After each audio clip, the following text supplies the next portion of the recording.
नमस्कार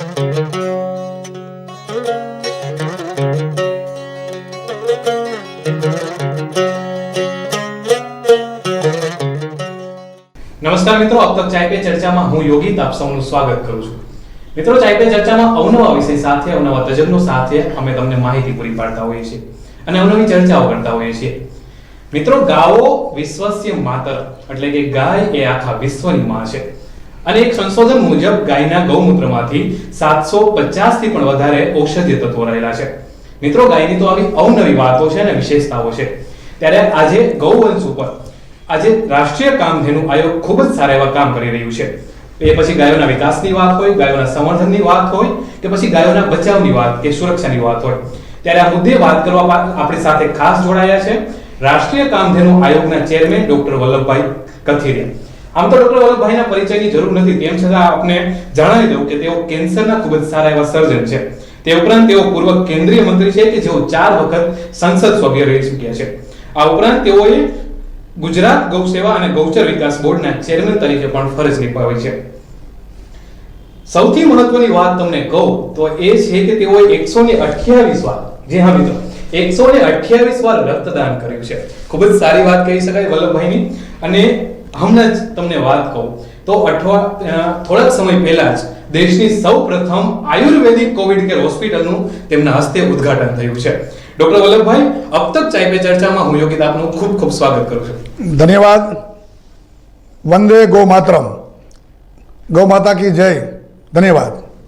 वल्लभभाई, સૌપ્રથમ પ્રશ્ન મને એ થાય કે એક ગાયમાં 33 કરોડ દેવી દેવતાઓનો વાસ છે, ત્યારે આજે પણ શા માટે આ ગાયને આપણે ઇગ્નોર કે ઉપેક્ષિત કરીએ છીએ? ખૂબ સરસ વાત કરી।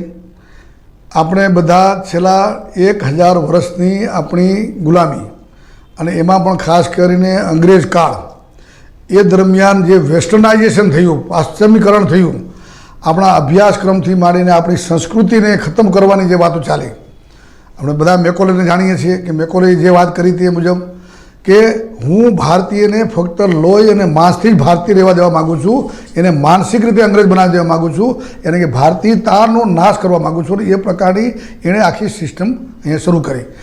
એના ભાગરૂપે જે કંઈ આપણી સંસ્કૃતિ તો કહીએ છીએ ને, ગૌ, ગંગા, ગીતા, ગાયત્રી અને ગોવિંદની સંસ્કૃતિ છે।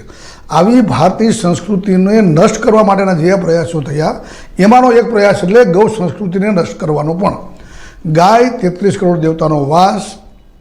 ગાય એ ગાવો વિશ્વસ્ય માતરઃ, ગાવ સર્વસુખપ્રદાઃ, ગોમયે વસતે લક્ષ્મી કે પછી પંચગવ્ય, એ બધી જે શાસ્ત્રોક્ત વાતો, આયુર્વેદિક વાતો, જે આપણા સંસ્કારની વાતો, આ બધાને ભૂલાવવાનો જે એક યોગરચના અનુસાર પ્રયાસ થયો અને આપણી પણ ભૂલ રહી હશે ક્યાંય ને ક્યાંય। આપણા જે ઋષિ મુનિઓ કે આપણા વિદ્વાનો, આપણા જે કથાકારો, ઋષિઓ કે જે બધા અથવા તો ઇન્ટેલિજન્ટ ક્લાસ, એમણે પણ ક્યાંય ગાયને ઇગ્નોર કરી અને એને કારણે ગાયનું સાચું મહત્ત્વ, ગાયનું વૈજ્ઞાનિક મહત્ત્વ, આર્થિક મહત્ત્વ એ ક્યાંય ને ક્યાંય સાઈડમાં રહી ગયું અને મિથ, એની બિલીફ, જેમ કે 33 કરોડ દેવતાનો વાસ છે એટલે સાયન્સની દ્રષ્ટિએ એમ કહેવું પડે, મારી દ્રષ્ટિએ, કે એક દેવતા કોને કહીએ છીએ આપણે કે દેવતા એટલે એકદમ ગુણવાન વ્યક્તિ, જેનામાં અનેક પ્રકારના ગુણો છે અને જે સાત્વિક છે ને આપણે એને વંદન કરીએ છીએ, ભગવાન કહીએ, આવા દેવતાઓ, એવા 33 કરોડ દેવતાઓ ભેગા થાય ને કેટલો ગુણોનો ભંડાર થાય। એટલા ગુણોનો ભંડાર એક ગાય માતા છે, એ ગાય માતામાં એટલા ગુણો છે, એટલી એ ઉપયોગી છે।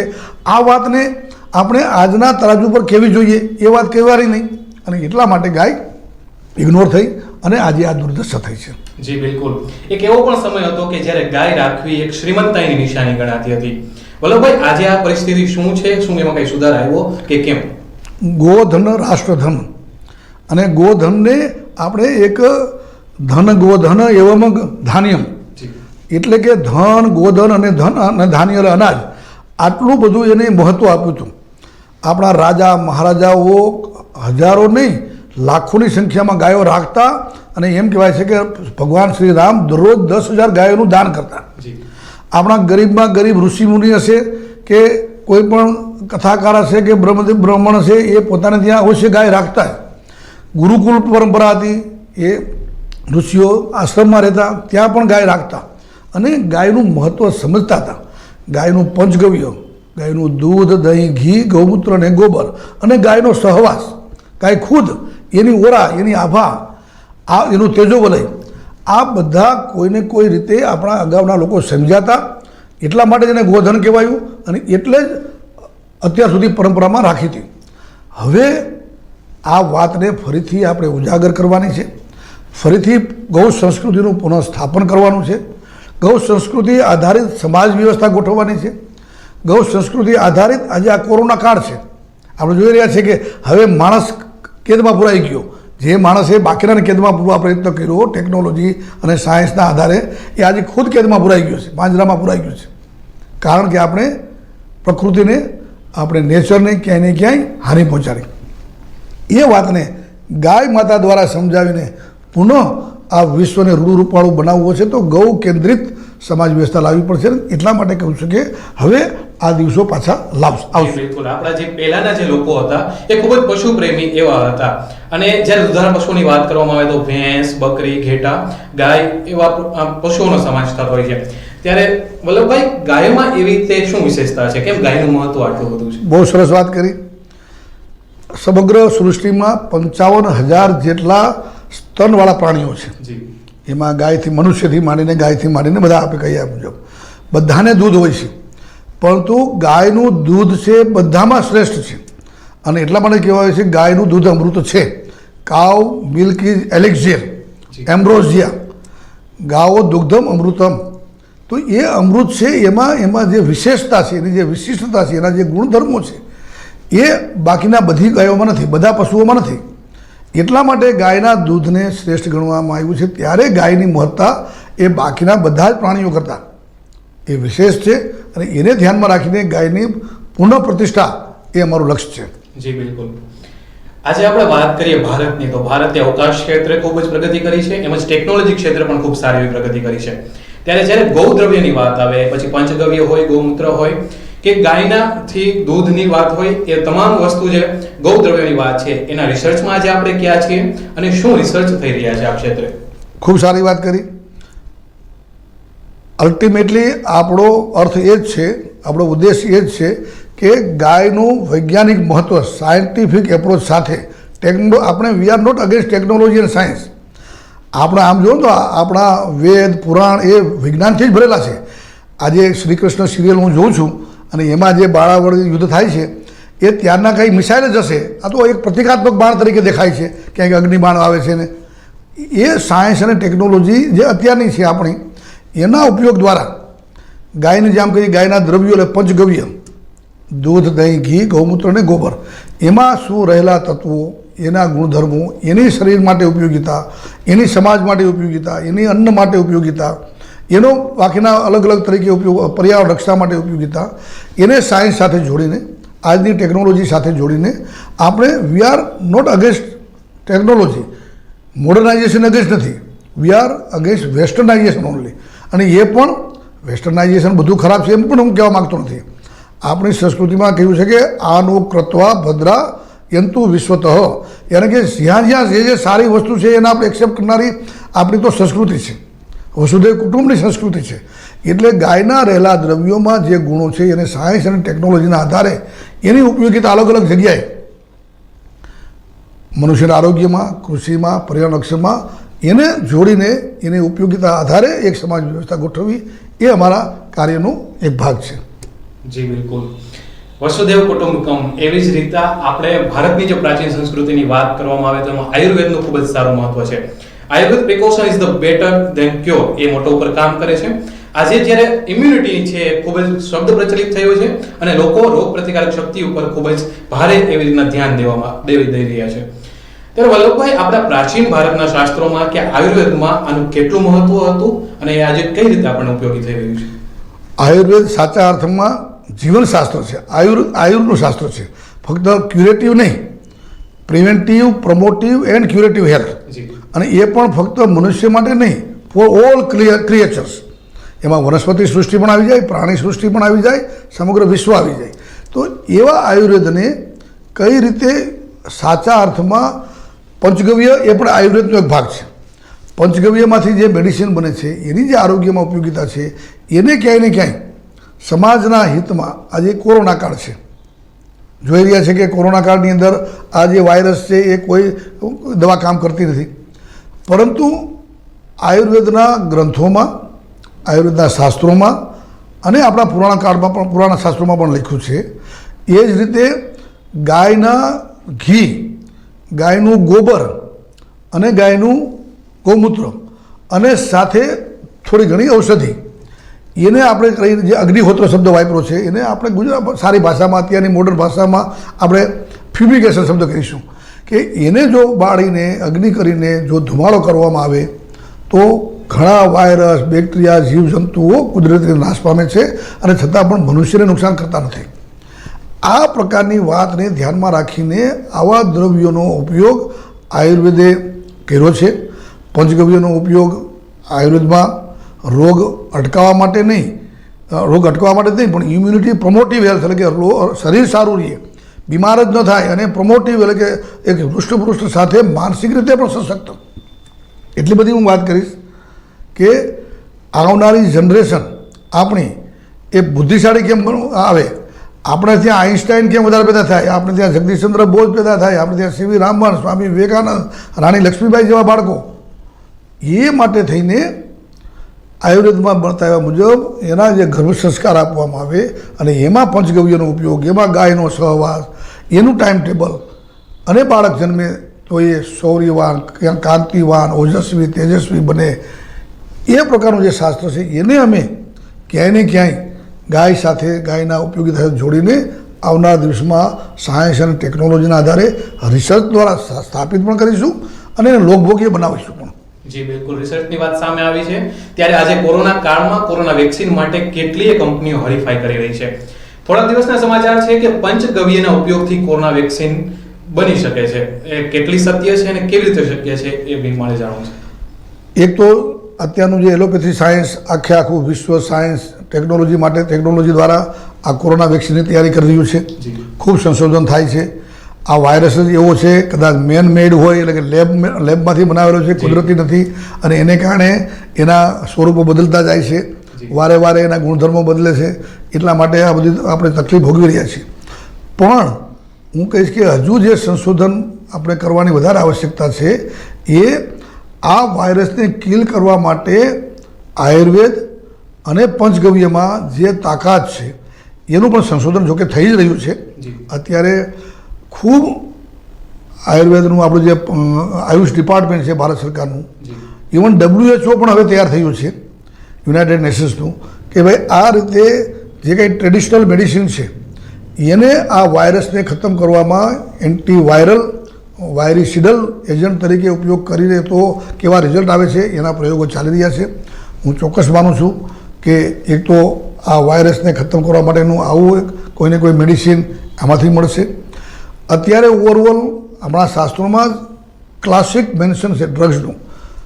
એ દવાઓનો પણ ઉપયોગ કરીને કઈ રીતે અત્યારે એલોપેથીમાં જ્યારે આપણે માઇલ્ડ મોડરેટ કેસ હોય છે એવા કેસની જે સારવારમાં અને જરૂર પડે ત્યારે ઓક્સિજન આપીએ છીએ, પછી આપણે એને બાયપેપ અને વેન્ટિલેટર ઉપર લઈએ છીએ, અથવા તો એના કોમ્પ્લિકેશન થાય એની દવા છે એ રેમડેસિવિર હોય કે ટેસીઝુલામ હોય. સવાલ એ છે કે માઇલ્ડ અને મોડરેટ કેસીસમાં જે કંઈ આપણે આપીએ છીએ એ તો મોટા ભાગનું આયુર્વેદિક છે, ઉકાળા આપીએ છીએ, અથવા તો શરીરની ઇમ્યુનિટી વધારવા માટેની વાત છે. તો ઇમ્યુનિટી વધારવા માટે તો ગાયનું દૂધ, દહીં, ઘી, ગૌમૂત્ર અને ગોબર હું પણ કહીશ. આપણે કદાચ વાંચ્યું હશે, હમણાં સાંભળ્યું હશે કે આપણા કલાકાર જેણે પેલા બિયર ગ્રિલ્સમાં હમણાં અક્ષય કુમાર એ હું ગૌમૂત્ર રોજ પીઉં છું, અને એટલું નહીં એણે આગળ જતાં કહ્યું કે પૂપ, હાથીનું પૂપ જો ખાઈ શકાતું હોય તો ગાયનું ગોબર તો આખા આપણા શાસ્ત્રોમાં અને કહ્યું છે કે ગાયનું ગોબર એ ગોબર છાણ નથી કે મળ નથી, એ ઔષધિ છે. એટલે એમાં જે ગુણો છે એ તો એક મેડિસિન તરીકે પણ ઉપયોગ કરી શકાય છે. તો આ વાતને જોડીને આ પ્રકારની મેડિસિન આવનારા દિવસોમાં બને એ માટે આયુષ મંત્રાલય દ્વારા, ICMR દ્વારા અને ઘણી જગ્યાએ આવી NGO દ્વારા પણ પ્રયાસ થઈ રહ્યા છે. અમે પણ રાજકોટમાં આ પ્રકારનો એક પ્રયાસ કર્યો છે. જી બિલકુલ, તમામ પ્રયાસો થઈ રહ્યા છે, પણ વલ્લભભાઈ ક્યાંય એવું દેખાઈ રહ્યું છે કે લોકો આજે આયુર્વેદને ઇગ્નોર કરી રહ્યા છે કે તે બહુ લાંબા સમયે સારવાર આપે છે એના માટે? જે વાત ગાય માટે છે એ જ વાત, કારણ કે ગાય માટેની જેમ અજ્ઞાનતા ઇગ્નોરન્સ, એમ આયુર્વેદને પણ આપણે ઇગ્નોર કર્યું, લોકોમાં પણ અજ્ઞાનતા છે. બીજું ક્યાંય ને ક્યાંય આયુર્વેદને પણ એ જ ટ્રેડિશનલ સિસ્ટમથી, એ જ ચમચી અને એ જ ઉકાળો એને આજે મોડર્નાઇઝેશન તરફ કે એમને ટેબ્લેટ, કેપ્સ્યુલ, સિરપ, ઇન્જેક્શનના રૂપમાં અને વ્યવસ્થિત evidence based trial, clinical trial સાથે, કારણ કે લોકોને આજના ભાષામાં સમજાવવું પડશે. તમે એ શાસ્ત્રોક્ત ભાષા વાપરશો તો એ હજી કદાચ એને મિથ માનશે, નહીં માને, પણ એને અત્યારની ટેકનોલોજીમાં લોજિક આપવું પડશે કે આ દવા અમે આપી અને આજના તમારા લેબો રિપોર્ટ જુઓ, આજનું તમારું રેડિયોલોજીના ફાઇન્ડિંગ જુઓ અને એના આધાર પર કેટલું ઇમ્પ્રુવમેન્ટ થયું છે એ નજરે તરી આપશે તો એ માનવું જ પડશે. તો એ evidence based clinical research trial કરવાનો સમય એવો છે. ન ફક્ત હું તો કહીશ કે કોરોનામાં, પણ બધી જ દવામાં, અક્ષીર દવાઓ છે આયુર્વેદમાં રોગો માટેની, એ કેન્સર હોય કે ડાયાબિટીસ હોય કે હાઇપરટેન્શન હોય કે બ્રેન ટ્યુમર હોય, પણ એને આજના પરિપ્રેક્ષ્યમાં સાયન્સ અને ટેકનોલોજીના આધારે એને તરાજુ પર તોડવા પડે અને એના આધારે એની દવાઓ બનાવીને જો લોકભોગી કરવામાં આવે તો ચોક્કસ રીતે લોકોનું જે માઇન્ડસેટ છે ને એ ચેન્જ કરવાની આવશ્યકતા છે. લોકોને એક જ દિશામાં ચાલી રહ્યા છે, કારણ કે નથી આપણે ગણોત્રીમાં ભણાવ્યું, નથી આપણે ભણવામાં આવ્યું, એ ત્યાં પણ જરૂર છે. એ પણ વિચાર કરવો પડશે કે આવનાર દિવસોમાં આપણી નવી જનરેશનને કઈ રીતે કઈ દિશામાં વાળવી, અને એમાં આયુર્વેદ તરફ, પંચગવ્ય તરફ, ગૌ સંસ્કૃતિ તરફ વાળીને અંતે તો આપણે સારું કરવું છે ને, સારા માટે જઈ રહ્યા છીએ, તો એ કરવા માટે અમારો સમગ્ર પ્રયાસ છે. જી બિલકુલ વલ્લભભાઈ, આ એક એવો સમય ચાલી રહ્યો છે કે દર વર્ષે એક નવો વાયરસ આપણી સામે આવે છે અને એવું પણ શું એવું કહી શકાય કે આ વાયરસ છે આ નવા જમાનાની દેન છે કે શું પહેલા પ્રાચીન ભારતમાં આવા વાયરસ આવતા કે કેમ, કે આવતા તો પછી એમની સારવાર કેવી રીતના કરવામાં આવતી? એ વાત તો સાચી છે કે આ બ્રહ્માંડ છે, કુદરત છે, વિશ્વ છે, યુનિવર્સ જેને કહીએ છીએ, કોસ્મોસ, એ અવનવી વાત છે. આપણે કહીએ ને ઘણી વખત આપણે એમ કે લીલા, આપણા શાસ્ત્રોક્ત શબ્દોમાં કે આ તો ભગવાનની લીલા છે, એમ આ એક આખું વિશ્વ એવું બન્યું છે કે એમાં જન્મ, મૃત્યુ, ઉઠાવ, પડાવ, નીચાવ આ બધું ચાલે રાખે છે, સર્જન, વિનાશ. એમાંના ભાગરૂપે ક્યારે ને ક્યારે આવા વાયરસ કે આવા રોગ, વાયરસ માટે એ સમયે જનપદો ધ્વંસ, એટલે કે જનપદ એટલે કે આપણો પેન્ડેમિક, અત્યારે જે પેન્ડેમિક શબ્દ છે કે આખા વિશ્વમાં, તો જનપદો ધ્વંસ કરીને શબ્દ છે, એ એવા પણ રોગ ત્યારે થતા હતા. પણ વાયરસ તો નવા નવા અલગ રીતે આવતા જ હશે. આવનાર દિવસોમાં હજી આ વાયરસથી અટકવાનું છે એવું માનવાને કારણ નથી. હજુ પણ કદાચ નવા વાયરસ પણ આવે, અને નવા વાયરસ આવે, નવા રોગ આવે, નવા યુદ્ધ આવે. હવે જેમ આ બાયોલોજીકલ વોર છે, એમ આવનાર દિવસોમાં કેમિકલ વોર આવી શકે છે. જેમ અણુબોમ્બનું આપણે કહીએ છીએ ને કે એટોમિક વોર, એમ કેમિકલ વોર, બાયોલોજીકલ વોર, આ બધા વોરથી આપણે મનુષ્ય જાતે સંભાળવું પડશે. એના માટે પ્રિવેન્ટિવ એક્શન લેવા પડશે. એ માટે ટોટલ રીથિંકિંગ એ કરવું પડશે સમગ્ર વિશ્વએ, તો જ આ મનુષ્ય જાત આપણે મનુષ્ય જાતિ બચી શકશે. જી બિલકુલ. શું વલ્લભભાઈ એવું કહી શકાય કે આજના જે જમાનાના લોકો છે એમની લાઈફસ્ટાઈલ કે દિનચર્યા, એમનો ખોરાક છે, ખાનપાનની વ્યવસ્થા એ બદલાઈ રહી છે, એટલા માટે લોકો આજે વધારે રોગગ્રસ્ત થઈ રહ્યા છે? ખૂબ સાચી વાત છે. આપણામાં મહાત્મા ગાંધીજી કહેતા ને કે સિમ્પલ લિવિંગ, હાઈ થિંકિંગ. આપણામાં સંસ્કૃતિમાં ખોરાકથી માંડીને આપણે કહ્યું છે કે શરીરમાં આદ્યમ ખલું ધર્મસ્ય સાધનમ. આ શરીર છે એ ધર્મ માટેનું સાધન છે. શરીરને સારું રાખવા માટેના એટલા બધા આપણા ઉપાયો કે એટલી બધી વ્યવસ્થા કે સવારમાં વહેલું ઉઠવું, પ્રાતઃ સ્મરણ વહેલા એટલે કે એકદમ બ્રહ્મ મુહૂર્તમાં. હવે ત્યારે શબ્દ બ્રહ્મ મુહૂર્ત આપણે કહીએ કે અર્લી અવેકનિંગ, એ 4 વાગ્યાનું કહો ત્યારે બ્રહ્મ મુહૂર્ત શબ્દ એક સારો આપણો સંસ્કૃત શબ્દ હતો. ત્યાંથી ઉઠીને જીવનચર્યા, લાઈફસ્ટાઈલ, યોગ, પ્રાણાયામ, સારું વિચાર એટલે કે ધ્યાન પદ્ધતિઓ, આપણી પ્રાર્થનાની શક્તિઓ, આ બધું જ જે આપણે ભૂલ્યા. અને ખાનપાનમાં પણ ગયા એવા જ વેસ્ટર્નાઇઝેશનના જમાનામાં 5 દિવસ સુધી ફ્રીજમાં પડેલી આઈટમ ખાવી, આ બધી અનકુકડ આઈટમ ખાવી અથવા તો ફ્રીઝડ આઈટમ ખાવી, એને કારણે પણ ખૂબ રોગો વધ્યા છે. ભારતીય જે આપણી ભોજન વ્યવસ્થા હતી ને શ્રેષ્ઠ છે. તાજું ખાવું, મસાલાવાળું ખાવું, અલગ અલગ બધી જ ઔષધિઓ એમાં આવી જાય. આપણે રસોડામાં કહેવાય કે રસોડું એ આપણું હરતું ફરતું ઔષધાલય છે. એ વાતને આપણે ભૂલી ગયા. અને અત્યારે આપણે બધા આવા ફાસ્ટ ફૂડ પર આવી ગયા, એ પણ એક નિમિત્ત બન્યું છે અત્યારના રોગો વધારવામાં. જેમાંથી મતલબ કોરોનાએ એ વાત પણ આપણને શીખડાવી છે કે એક તો ખોટા પૈસા ખર્ચા કરવા પડે, અનનેસેસરી બિલ થાય, શરીર બગડે. એને બદલે જો ઘરનું ખાય તો સાદું સ્વચ્છ ખોરાક અને એક આત્મીયતાવાળું માં કે બેન જે રસોઈ બનાવી અને એમાં જે ભાવ પડે અને એ જે રસોઈની જે આત્મીયતા હોય, મજા હોય, એ હોટલના ભોજનમાં હોય જ નહીં. તો આ વાતને સમજવાનો એક અવસર કુદરતે ઇશારો કરીને કોરોના કાળમાં આપ્યો છે, તો જાગ્યા ત્યાંથી સવાર કરવાની આવશ્યકતા છે. જી બિલકુલ. વલ્લભભાઈ, હાલની પરિસ્થિતિમાં કોરોના જ્યારથી આપણા દેશમાં આવ્યો ત્યારથી લોકડાઉન લાદી દેવામાં આવ્યું અને ત્યારબાદ લોકડાઉન બાદ પણ આજે કોરોનાના કેસ સતત વધી રહ્યા. શું એવું કહી શકાય કે આપણે આપણી ક્ષમતાને ઓળખવામાં ક્યાંક થાપ ખાઈ બેઠા? ક્ષમતા કરતાં હું માનીશ કે આ એક થોડી આપણી ઓવર કોન્ફિડન્સ. જી. જનતાને એમ લાગ્યું કે હવે લોકડાઉન પૂરું થઈ ગયું છે, અમે બધા જાણી ગયા છીએ.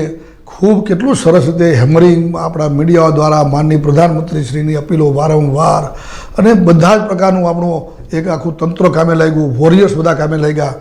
પરંતુ જે રીતે અનલોક કરવામાં આવ્યું અને પછી થોડી ઘણી અવગણના કરવામાં આવી, આ જે એના જે 1, 2, 3, 4, 5 ગાઈડલાઇન્સ છે, એ ગાઈડલાઇનને આપણે અનુસર્યાને એટલે થોડું જે વધ્યું છે એની સામે વધારે એલર્ટ રહેવાની જરૂર છે. સમાજ કે સરકારની સાથે વ્યક્તિગત મારે મારા આરોગ્યનો ખ્યાલ રાખવાનો છે. એ વાત જ્યાં સુધી હું નહીં સમજું અને મારે જે પ્રિકોશન લેવાના છે મારે તો ખુદ મારા માટે, મારા કુટુંબ માટે લેવા જોઈએ, એટલી વાત હું નહીં સમજું ત્યાં સુધી આ તકલીફ રહેશે. અને એ સમજીને એ પ્રકારે જો વાતાવરણ બનાવશું તો આ પેન્ડેમિકમાંથી આપણે જલ્દી, છતાં પણ હું કહીશ કે દેશ આખામાં દુનિયા કરતાં આપણી વસ્તીના પ્રમાણમાં આપણી આ બાકીની ઓવરઓલ જે માનસિકતા છે આપણી, એના પ્રમાણમાં ખૂબ આપણે કંટ્રોલ કરી શક્યા છીએ. જી બિલકુલ. આ જે કેસ વધી રહ્યા છે ક્યાંક ને ક્યાંક લોકોની માનસિકતા આજે નડતરરૂપ થઈ રહી છે. ફરીથી હું ગોવંશના પ્રશ્ન ઉપર વલ્લભભાઈ આવવા માંગીશ કે ગાયોની ઘણી જાતો છે. શું એ અલગ અલગ જાતોનું અલગ અલગ મહત્વ હોય છે કે એના ઉપર રિસર્ચ થઈ રહ્યું છે? સાચી વાત છે. ભારત જ એક એવો દેશ છે કે જ્યાં આપણા જે એગ્રો ક્લાઇમેટિક ઝોન્સ છે એ મુજબ જેમ મનુષ્યમાં પણ આપણા ઇન્ડિયન્સ જોવો, ત્યાંથી ચાઇનીઝ જોવો, તો અમેરિકન જોવો કે યુરોપિયન જોવો, તો એના ફિનોટાઇપ અને જીનોટાઇપ બંને ફેર હોય છે. એમ આપણે ત્યાં પણ ભારતીય સંસ્કૃતિમાં, ભારત દેશમાં પણ ગાયોની લગભગ 50 જેટલી બ્રીડ એ આઈડેન્ટિફાઈ સરકાર દ્વારા થઈ ગઈ છે. ઉપરથી શરૂ કરીએ તો પંજાબ કાશ્મીરથી શરૂ કરીએ તો સાહીવાલ, હિમાચલની છે ગૌરી, તે પહાડી ગાય છે ગૌરી નાની. ત્યાંથી નીચે આવીએ તો રાજસ્થાનમાં, હરિયાણામાં હરિયાણવી, રાજસ્થાનમાં કાંકરેજ, થરપારકર, રાઠી. એથી ગુજરાતમાં આવીએ તો ફરીથી કાંકરેજ અને ગીર અને ડાંગી. મહારાષ્ટ્રમાં જઈએ તો ત્યાંથી માલવી અને ઓંગોલ. પછી સાઉથમાં જઈએ તો કૃષ્ણા મહલ, કાંગાયમ, ત્યાંથી ખિલાર. આંધ્રમાં ઓંગોલ, નીચે તામિલનાડુની અલગ અલગ પ્રકારની. આસામ બાજુ જઈએ તો શીરી, બરાબર. યુપી બાજુ જઈએ તો ગંગાતીરી. તો આવી અનેક ગાયોની 50થી વધારે બ્રીડ છે કે જેની અલગ અલગ પિક્યુલારિટીઝ છે, અલગ અલગ ગુણધર્મો છે. કોઈ પહાડી ગાય છે તો એ પહાડમાં જે ચરે છે અને એને કારણે જે એનું દૂધ છે એ શ્રેષ્ઠ દૂધ છે, ઔષધિયુક્ત દૂધ છે. કેરળમાં હમણાં ગયો તો ત્યાંની જે વેચુર છે, ભલે 2 લીટર દૂધ આપે છે પણ 2 લીટર હું માનું છું કે 200 રૂપિયાનું લીટર જાય એટલી એનામાં ઔષધિ તત્વો છે. આ વાતને ધ્યાનમાં રાખીને ભારત સરકારે રાષ્ટ્રીય કામધેનુ આયોગના મારફતથી આવી બ્રીડને ડેવલપ કરવાનું એક શરૂ કર્યું છે. એનું પહેલાં તો એને સાચવવી, ક્યાંય ને ક્યાંય વિનાશ ના રહે છે એને જાળવી રાખીને એનું દૂધ વધારવા પ્રયત્ન કરવા, એનું આરોગ્યનું, એનું ખોરાકનું ધ્યાન રાખીને એની જેનેટિક ઇમ્પ્રુવમેન્ટ કરીને દૂધ જેટલું વધે એટલું વધારવાનું. અને એનો દૂધ, ગૌમૂત્રને જેમ દૂધનું છે એમ ગૌમૂત્ર અને ગોબર પણ એમાં પિક્યુલારિટી, એમાં પણ વિશેષતા છે. તો એને સંશોધન કરીને એની ઉપયોગિતા અને એના આધાર પર પૂરી ગાયનું મહત્ત્વ આપણે એસ્ટાબ્લિશ કરવું, સ્થાપિત કરવું. એ સાહીવાલ હોય તો સાહીવાલનું, કાંગાયમ હોય તો કાંગાયમનું, ઓંગોલ હોય તો ઓંગોલનું, ગીર હોય તો ગીરનું. અને એવી એનું પ્રસ્થાપિત કર્યા પછી એની સમાજમાં ઉપયોગિતા, લોકો કઈ રીતે એનો ઉપયોગ કરી શકે અને પ્રસ્થાપિત થાય આ બ્રીડ, આ બધું કામ આપણે આગળ જવા કરી રહ્યા છીએ. જી બિલકુલ. એવું કહી શકાય કે એક ગીર ગાય છે જેનું ખૂબ જ એવું મહત્વ છે, લોકોમાં એના પ્રત્યે આજે ગીર ગાયના મહત્વ વિશે અજ્ઞાનતા છે એવું? ન કેવલ ગીર ગાય પણ ઓવરઓલ બધી જ ભારતીય ગાય બાબતની આ વાત છે. ગીર ગાય તો આપણું એક આભૂષણ કહી શકાય કે આપણું એક ધન છે. અને ગીર વિસ્તારનું અને એવા મેં કહ્યું ને એગ્રો ક્લાઇમેટિક ઝોન મુજબ આ ગાય એવી છે કે ત્યાં એને એ 45 ડિગ્રી તડકો પણ સહન કરી શકે ગરમી, અને 5 ડિગ્રીનું માઇનસ હોય તો પણ એ આરામથી રહી શકે. એની રૂવાટી એવી છે, એનું બંધારણ એવું છે, એની ઓવરઓલ બોડી રચના એવી છે કે જેથી કરીને એક તો એ સરસ રીતે એનું જીવન પસાર કરી શકે. બીજું એનું આયુષ્ય 20 થી 25 વર્ષ છે. 12 થી માંડીને 18 વખત એ વિયાઈ શકે છે એવરી યર. અને એના જે બાળકો થાય એનું જે દૂધ એની આધાર ઉપર એને જે ગૌમૂત્ર, એના ગૌમૂત્રમાં જેટલા તત્વો છે એ જે મેડિસિનલ વેલ્યુ આજે સાબિત થઈ ચૂકી છે. ગાયનું જે આપણી દેશી ગાયનું ગોબર છે એમાંથી બાયોગેસ અને બાયો ફર્ટિલાઇઝર બને ત્યારે એમાં 300 કરોડથી વધારે બેક્ટેરિયા તો 1 ગ્રામમાં હોય છે. તો આ અને એ બેક્ટેરિયા પૂરા જમીનને પોષક હોય છે, એટલે ગ્રોથ પ્રમોટર હોય છે.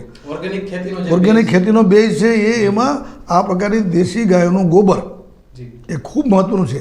એટલે એનો કઈ રીતે ઉપયોગ કરીને આપણે ઓર્ગેનિક ફાર્મિંગ તરફ જવું એ પણ પ્રયાસ, અને એ પણ એક જનચેતનામાં જન અભિયાનના રૂપમાં લોકોને સમજાવવાનું કામ અમે આ દ્વારા કર્યું છે, શરૂ કરી રહ્યા છીએ. બિલકુલ વલ્લભભાઈ, આજે હું જોઉં છું કે તમારી સાથે તમે એક સરસ મજાની ગણેશ ભગવાનની મૂર્તિ લાવ્યા છો, સાથે એક સરસ મજાનો દીવડો છે અને મસ્ત શ્લોક લખેલી ફ્રેમ છે.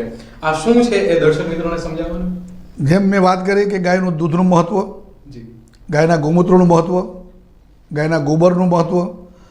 ગોબરનું મહત્ત્વ બાયો ફર્ટિલાઇઝરમાં, બાયો પેસ્ટિસાઇડમાં તો અને મેડિસિનમાં છે, પણ સાથે સાથે આ પ્રકારની અનેક આઇટમો બનાવવામાં પણ, ઘરગથ્થુ આઇટમમાં એક નાના માણસને પણ રોજગાર મળે, મહિલાઓ પણ સ્વાવલંબી બને, નવા નવા એન્ટરપ્રિન્યોર તૈયાર થાય, રૂરલ ઇકોનોમી આપણી ડેવલપ થાય, ગાય સસ્ટેનેબલ બને.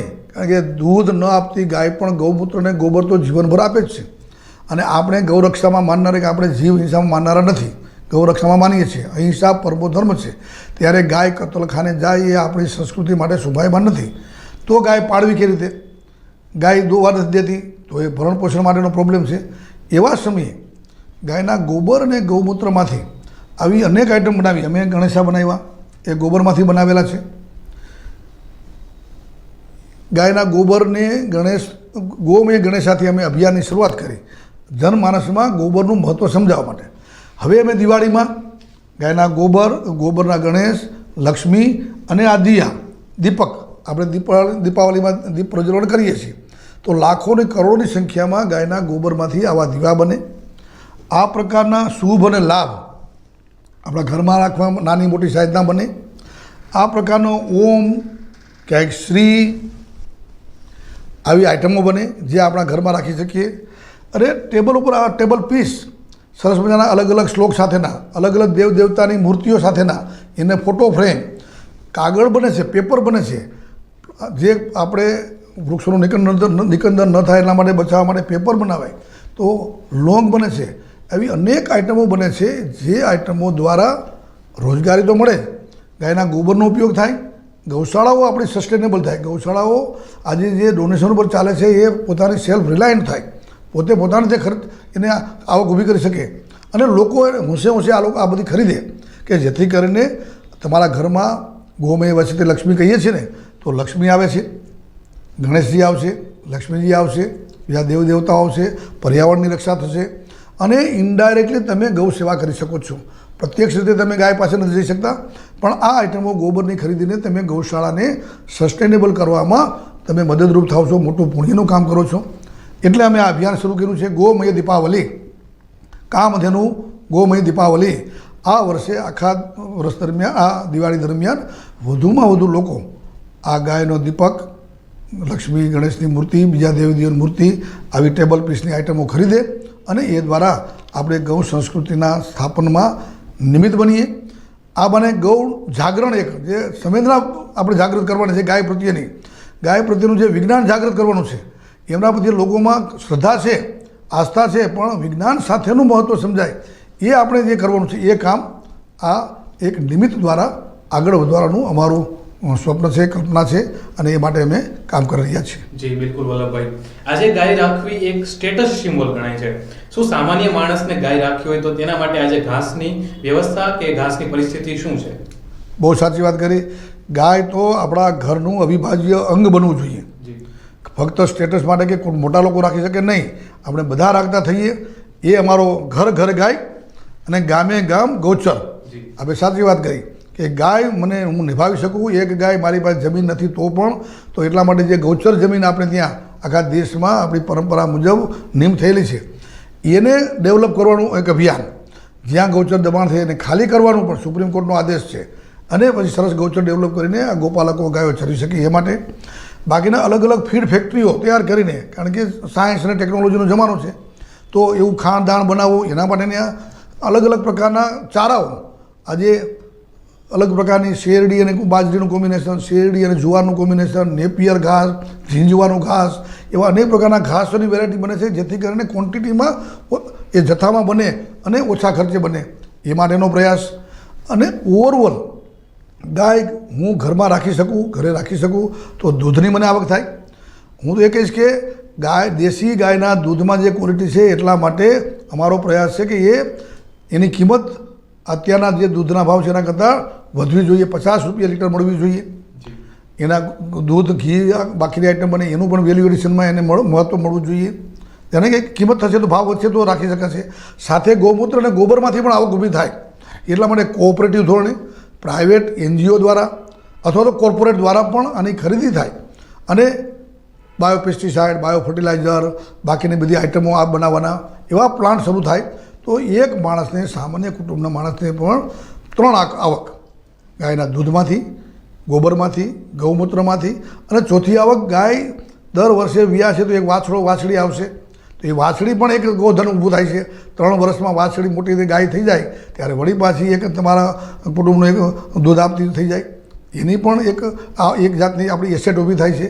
વાછડો છે એના માટે અમે ગૌ આધારિત કૃષિ, આઈન્સ્ટાઈને હું તમને કહીશ, યોગિતભાઈ, આઈન્સ્ટાઈન અને આપણા ડૉક્ટર CV રામન, આ બંને કન્ટેમ્પરરી સાયન્ટિસ્ટ, બંને નોબેલ પ્રાઇઝ એવોર્ડ વિજેતા. જ્યારે એમને બંનેને એકવાર મળવાનું થયું હતું ત્યારે આઈન્સ્ટાઈન આપણા CV રામનને કહે છે કે મહેરબાની કરીને તમે તમારા ઇન્ડિયન ફાર્મરને, ભારતીયોને સમજાવો કે તેઓ બળદ દ્વારા જ ખેતી કરે, વિશ્વને પોતે તો બચે પણ વિશ્વને પણ બચવાનો માર્ગ પ્રદર્શિત કરે, દિશા દર્શન કરે. તો ગાયના બળદની ખેતી કેટલી સાચા અર્થમાં ઉપયોગી છે. આ તો આપણું દુર્ભાગ્ય છે કે સાયન્સ અને ટેકનોલોજીમાં આપણે વધારે ટેકનોલોજીમાં જતા રહ્યા છીએ, પણ બળદ આધારિત ખેતીનો ટોટલ વિકલ્પ આપણે શોધી શક્યા નથી. ગાય ખેતી કરવી જ જોઈશે, સાયન્સ અને ટેકનોલોજીના સહારે કરવી પડશે, એમાં પણ બળદ દ્વારા ખેતી. એટલે આ મલ્ટિપલ યુઝ દ્વારા સામાન્ય માણસ પણ ગાય રાખી શકે, ગાય એને પોષણક્ષમ બને અને બધા ઘરે ઘરે ગાય બંધાય. એક પણ ગાય રખડતી ન રહે. રખડતી ગાય પણ દૂધ, ગૌમૂત્ર અને ગોબર આપે છે અને એમાંથી હું પૈસા કમાઈ શકું છું. એ વાત જ્યારે મનમાં મારા ઠસાઈ જશે ત્યારે હું ગાયને છોડીશ નહીં. ત્યારે ગાય ગૌશાળા કે પાંજરાપોળનું પ્રાણી નથી જ. ગાય તો આપણા ઘરનો અવિભાજ્ય અંગ છે. એ સાબિત કરીને એ દિશામાં અમારા આવનારા દિવસોમાં પ્રયાસ રહેશે. એક જન અભિયાન, એક જન આંદોલન અને લોકોમાં એક ચેતના જગવાનું કામ અમે રાષ્ટ્રીય કામધેનુ આયોગ દ્વારા કરી રહ્યા છીએ. વલ્લભભાઈ, અત્યારે રાજકોટ જિલ્લાની જો વાત કરવામાં આવે તો રાજકોટ જિલ્લામાં હજારો એકર જમીન છે તે ફોરેસ્ટ ખાતા પાસે છે, તો શું તેનો હિસાબ મળશે કે કેમ અને ક્યારે મળશે? ચોક્કસ રીતે હવે તો આ બધું ટેકનોલોજીના સહારે ક્યાં કેટલી જમીન ફોરેસ્ટ ખાતાની છે, ગૌચર જમીન છે, વેસ્ટલેન્ડ છે અને બાકીની ખેતીલાયક છે અને અથવા તો શહેરી છે, આ બધાના આપણી પાસે ડેટા છે. એમાં ફોરેસ્ટ લેન્ડનો પણ હવે ઉપયોગ ગાયોને ચરવા માટે કઈ રીતે કરી શકાય, ફોરેસ્ટ લેન્ડનો ઉપયોગ પણ ઘાસચારોનું પ્રોડક્શન વધારે કરવા માટે કઈ રીતે કરી શકાય, વેસ્ટલેન્ડનો ઉપયોગ પણ, એમાં પણ ઘાસચારો કઈ રીતે થઈ શકે, એમાં પણ ગૌચર કઈ રીતે ડેવલપ કરી શકાય, આ માટેના પણ પ્રયાસો ચાલુ છે. અને ટૂંક સમયમાં અલગ અલગ સ્કીમ દ્વારા રાજ્ય સરકાર, કેન્દ્ર સરકાર, forest department, animal husbandry department, ગ્રામ વિકાસ મંત્રાલય અને ખેતીવાડી ખાતું બધાના સંયુક્ત પ્રયાસોથી આ કામ ચાલી રહ્યું છે. જી બિલકુલ. વલ્લભભાઈ, નરેન્દ્ર મોદી દ્વારા આત્મનિર્ભર ભારતનું આહવાન કરવામાં આવ્યું છે, ત્યારે તમે રાષ્ટ્રીય કામધેનુ આયોગના ચેરમેન છો, ત્યારે રાષ્ટ્રીય કામધેનુ આયોગ આ આત્મનિર્ભર યોજના માટે શું કરી રહ્યું છે? રાષ્ટ્રીય કામધેનુ આયોગનું કાર્ય જ ભારતને ગૌ સંસ્કૃતિ આધારિત અર્થવ્યવસ્થા દ્વારા આત્મનિર્ભર કરવાનું છે. યુવાનોને એન્ટરપ્રિન્યોરશિપ અને એમ્પ્લોયમેન્ટ, આજે જ્યારે કોરોનામાં એટલી બધી મુશ્કેલી, બેકારી વધવાની છે, અનેક ઉદ્યોગોની આખી દિશા બદલી ગઈ છે, કારણ કે આખું ટર્ન ચેન્જ થઈ ગયું છે માનસિકતા.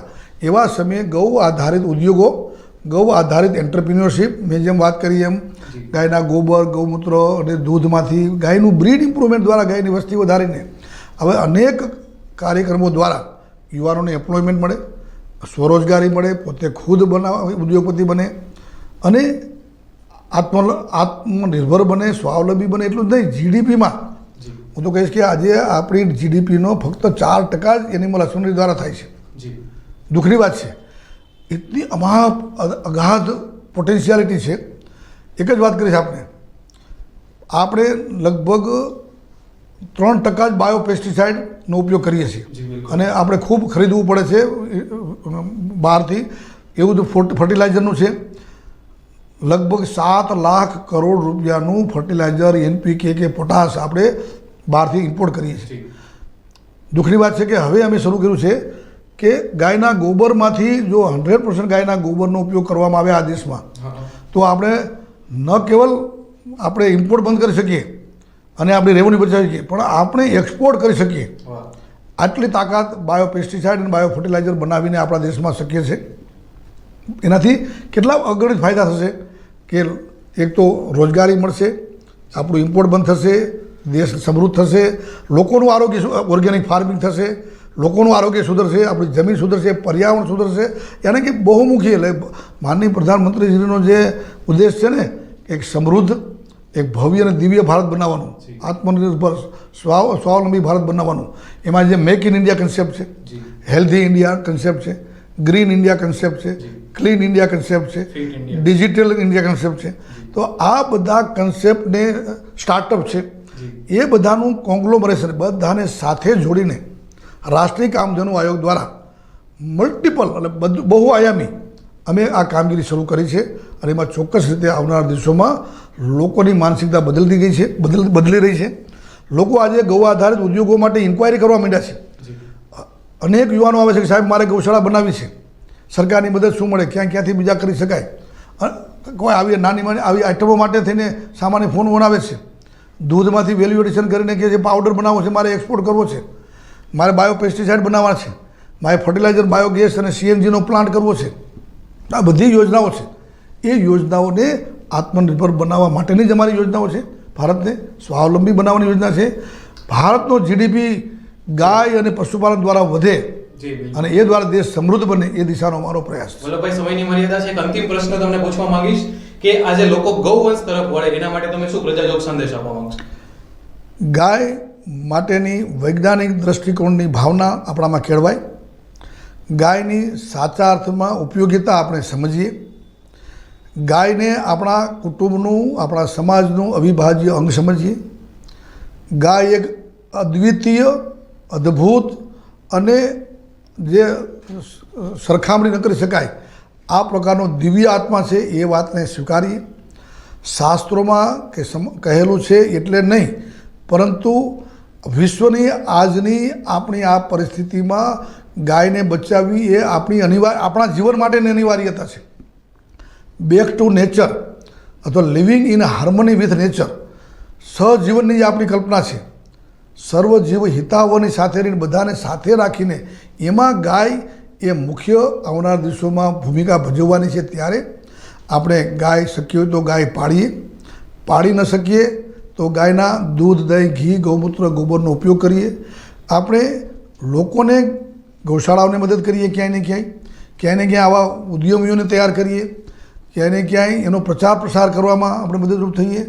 તમારા ને મારા જન્મદિને અથવા પુણ્યતિથિ આપણા કોઈની અથવા તો કોઈ એવા શુભ પ્રસંગે ગાયોને આપણે ગાયો માટેની ગૌશાળામાં દાન આપીએ અને એ દ્વારા ગૌ ચેતના જગાવવામાં સામાજિક અભિયાનના રૂપમાં આપણે ફૂલ નહીં તો ફૂલની પાંખડીના રૂપમાં નિમિત્ત બનીએ. આવો સંકલ્પ કરીને ગૌ સેવાવ્રતી બનીએ, ગૌવ્રતી બનીએ. કોઈ પણ એક કામ ગાયના જે ફેક્ટર એટલે કે જે બહુઆયામી છે એવું એક કામ આપણે પકડીને ગૌ સેવામાં નિમિત્ત બનીએ. એ જ મને લાગે છે કે મારો આ સંદેશ હોઈ શકે. ધન્યવાદ. વંદે ગૌ માતરમ. તો વલ્લભભાઈ, આજે તમે અમારા અબતકના સ્ટુડિયોમાં ઉપસ્થિત રહ્યા અને ગૌવંશ ઉપર ખૂબ જ સારી એવી ચર્ચા કરી, તે બદલ ખૂબ ખૂબ આભાર. ધન્યવાદ. વંદે ગૌ માતરમ. ગૌ માતા કી જય. ગાવો વિશ્વસ્ય માતરઃ. જી. તો મિત્રો આ હતી ચર્ચા ગૌવંશ પર. મિત્રો એવું કહેવાય છે કે ગાયનું એક પણ એવું તત્વ નથી કે જે બિનજરૂરી હોય. આજના સમયની માંગ છે કે આપણે ગાયની મહત્વતાને સમજીએ. મિત્રો આવા જ નવા વિષય પર તમને ફરીથી મળીશું યોગી. ત્યાં સુધી જોતા રહો અબ તક.